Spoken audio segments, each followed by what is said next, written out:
بسم اللہ الرحمن الرحیم۔ حضرت ابو سعید خدری رضی اللہ عنہ روایت کرتے ہیں، عرض کیا گیا یا رسول اللہ، قرآن مجید میں اس دن کے متعلق ہے کہ وہ 50,000 برس کا ہوگا، یہ کتنا لمبا دن ہوگا؟ رسول اللہ صلی اللہ علیہ وسلم نے فرمایا، اس ذات کی جس کے قبضہ و قدرت میں سیدنا محمد صلی اللہ علیہ وسلم کی جان ہے، مومن پر اس دن میں تخفیف کی جائے گی، حتیٰ کہ وہ جتنی دیر میں دنیا میں فرض نماز پڑھتا تھا اس پر وہ دن اس سے بھی کم وقت میں گزرے گا۔ حضرت ابو ہریرہ رضی اللہ عنہ بیان کرتے ہیں کہ نبی صلی اللہ علیہ وسلم نے فرمایا، لوگ رب العالمین کے سامنے آدھے دن تک کھڑے رہیں گے جو 50,000 برس کا ہوگا، اور مومن پر آسانی کر دی جائے گی، جیسے سورج کے مائل بغروب ہونے سے اس کے غروب ہونے تک۔ اس حدیث کو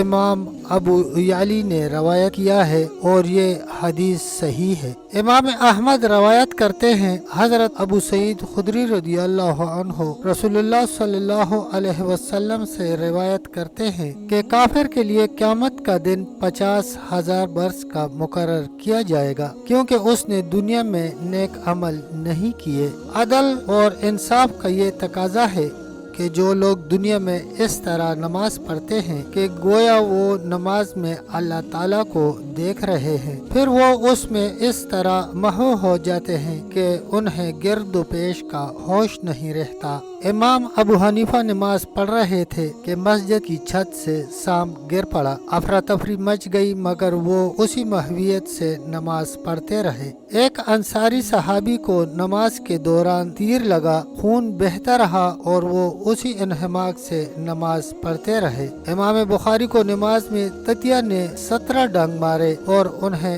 احساس تک نہ ہوا، سو ایسے ہی کاملین کی یہ جزا ہوگی کہ قیامت کے دن ان کو فی الواقع دیدار الہی عطا کیا جائے، اور جب ان کو دیدار الہی عطا کیا جائے گا تو وہ اس کی دید میں ایسے مستغرق ہوں گے کہ قیامت کے ہنگامہ خیز 50,000 برس گزر جائیں گے، اور ان کو یوں محسوس ہوگا جیسے ایک فرض نماز پڑھنے کا وقت گزرا ہو۔ لیکن اللہ تعالی ہم پر عدل نہیں کرم فرماتا ہے۔ عدل کے لحاظ سے تو ہم دنیا میں بھی کسی نعمت کے مستحق نہیں۔ اللہ تعالی دنیا میں بھی ہم کو نیکوں کے صدقہ میں نعمتیں دیتا ہے، سو آخرت میں بھی ان نیکوں کے طفیل ہم پر قیامت کا دن بقدر فرض نماز گزرے گا اور اپنے دیدار سے معمور فرمائے گا۔ ہم اس دنیا میں دیکھتے رہتے ہیں کہ بعض لوگ ظلم کرتے کرتے مر جاتے ہیں اور ان کو ان کے ظلم پر کوئی سزا نہیں ملتی، اور بعض لوگ ظلم سہتے سہتے مر جاتے ہیں اور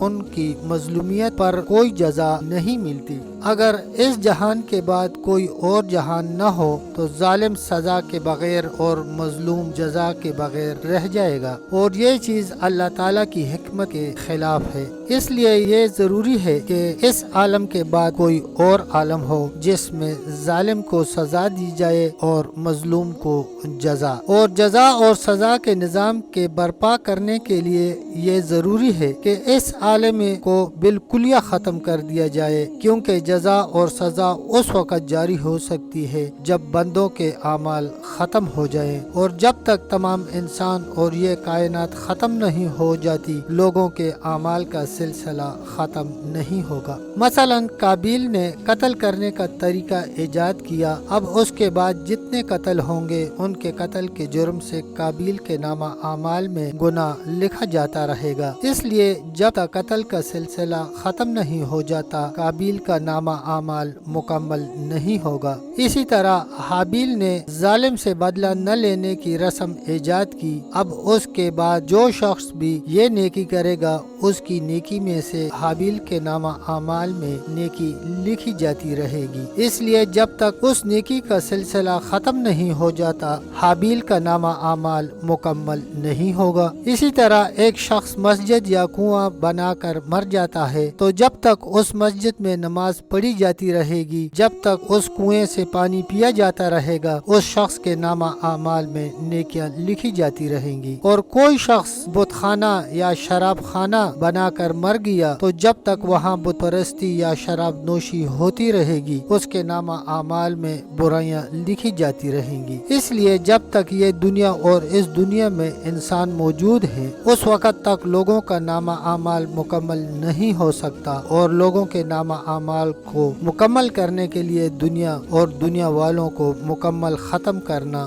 ضروری ہے، اور اسی کا نام قیامت ہے۔ خلاصہ یہ ہے کہ اللہ تعالیٰ کی حکمت اس کی متقاضی ہے کہ جزا اور سزا کا نظام قائم کیا جائے، اور جزا اور سزا کو نافذ کرنے سے پہلے قیامت کا قائم کرنا ضروری ہے۔ یہ دنیا دارالامتحان ہے اور اس میں انسان کی آزمائش کی جاتی ہے، اور اس امتحان کا نتیجہ اس دنیا میں ظاہر نہیں ہوتا، لیکن نیک اور برا، طاعت گزار اور نافرمان، موافق اور مخالف، اور مومن اور کافر میں فرق کرنا ضروری ہے، اور یہ فرق صرف قیامت کے دن ظاہر ہوگا۔ اللہ تعالیٰ فرماتا ہے تاکہ برے کام کرنے والوں کو ان کی سزا دے اور نیکی کرنے والوں کو اچھی جزا دے۔ کیا ہم ایمان والوں اور نیکی کرنے والوں کو زمین میں فساد کرنے والوں کی طرح کر دیں گے، یا ہم پرہیزگاروں کو بدکاروں جیسا کر دیں گے؟ کیا برے کام کرنے والوں نے یہ گمان کر لیا ہے کہ ہم ان کو ان لوگوں کی طرح کر دیں گے جو